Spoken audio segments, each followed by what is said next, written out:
महारेलनी तो नाशिक, सिन्नर, संगमनेर, राजगुरुनगर, चाकण मार्गे पुण्यालाच केला पाहिजे शिवजन्मभूमी, त्याला जोडता येणार होतं. आता ते होत नाहीये. ही जी अधिग्रहण झालेली जागा आहे, या जागेचं काय करणार आहे आपण? हा महारेलच्या माध्यमातूनच झाला पाहिजे. त्याबाबत शासन केंद्र शासनाकडे जाऊन काही प्रयत्न करणार आहे का, याबाबतचं आमचं ठाम मत आहे. सभापती महोदय, Nashik Pune semi high speed railway हा महत्वाकांक्षी प्रकल्प मूळ आराखडा जो होता, म्हणजे नाशिक पासून सिन्नर, संगमनेर, राजगुरुनगर, चाकण मार्गे पुणे, तो आराखडा बदललेला नाही अशा पद्धतीचं तुमचं मत आहे, किंवा त्याबद्दलची माहिती शासनाला अजून अद्यापर्यंत कळवली नाही? मंत्री महोदय, मला या निमित्ताने असं स्पेसिफिक तुम्हाला प्रश्न विचारायचा आहे की जवळजवळ 100 हेक्टर जमीन याच्यासाठी अधिग्रहण झालेलं आहे आणि 316 कोटी रुपये आतापर्यंत खर्च याच्यामध्ये झालेला आहे.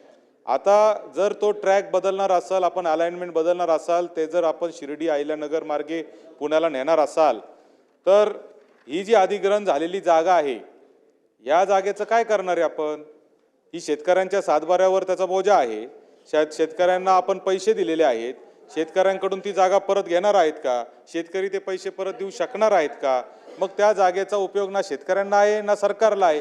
316 कोटी रुपये आपण खर्च केलेले आहेत. आणि म्हणून माझी आपल्याला मंत्री महोदय अशी विनंती आहे की आपण हा प्रोजेक्ट महारेलनी करावा, असं महाराष्ट्र शासनाचं धोरण होतं. महाराष्ट्र शासनाने 316 कोटी रुपये याच्यामध्ये खर्च केलेले आहेत. तर हा प्रोजेक्ट आता मध्य रेल्वे किंवा सेंट्रल रेल्वेला देण्यापेक्षा हा महारेलच्या माध्यमातूनच झाला पाहिजे. आणि महारेलनी तो नाशिक, सिन्नर, संगमनेर, राजगुरुनगर, चाकण मार्गे पुण्यालाच केला पाहिजे.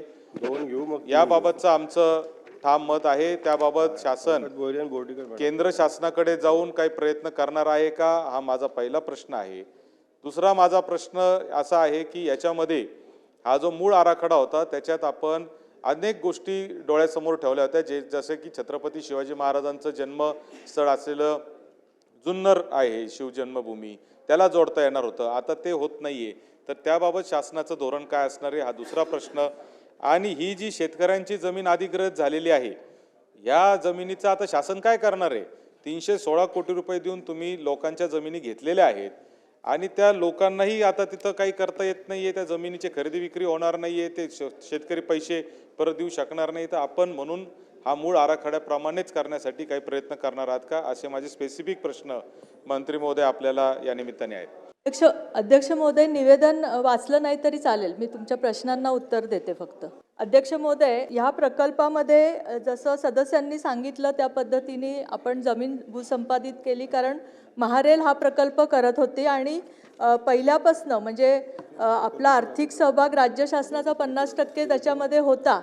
त्या सगळ्यासाठी आपण महारेल म्हणून प्रयत्न करत होतो अध्यक्ष महोदय.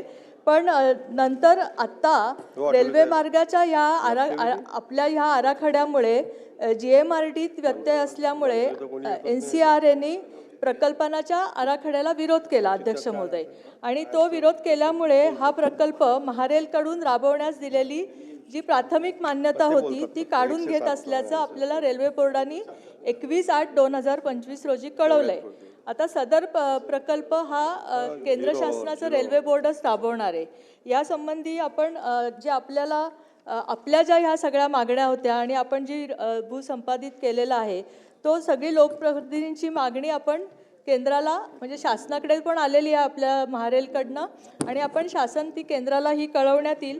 त्याचप्रमाणे केंद्र शासनाची जी औपचारिक मान्य, कारण आता सगळं केंद्राच्या मान्यतेवर गेलं, तर केंद्राची जी मान्यता आल्यानंतर आपल्याला ह्या संबंधी जमीन संपादित ज्या केलेल्या आहेत, जे तुम्ही सांगताय आपण त्याला खर्च केलेला आहे, तर त्या संपादित केलेल्या जमिनीचा काय निर्णय घ्यायचा आहे त्यावेळेस जसं महारेलकडनं प्रपोजल येईल तसं आपण राज्य शासन ठरवू.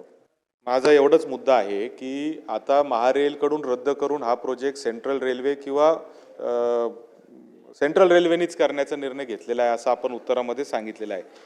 माझा प्रश्न असा आहे की आता केंद्र शासनाकडे गेलेलं ठीक आहे, या नाशिकपासून पुण्यापर्यंतच्या महामार्गावरचे जेवढे लोकप्रतिनिधी आहे त्यांना घेऊन राज्य शासन काही शिष्टमंडळ केंद्र शासनाकडे घेऊन जाणार आहे का? आता ही जी सगळी लोकप्रतिनिधींची मागणी होती ही आपल्या राज्य शासनाकडे आली ज्यावेळेस आपल्याकडे महारेलकडे प्रपोजल होतं. आता केंद्र शासनाकडे आपली जेव्हा विनंती कळवण्यात येईल त्यावेळेस आपण आपल्या मध्ये आधी एक बैठक निश्चितपणे ह्याच्यावर घेऊ. आपल्या सगळ्यांच्या काय ह्याच्यामध्ये विचार आहेत त्याप्रमाणे आपण केंद्राला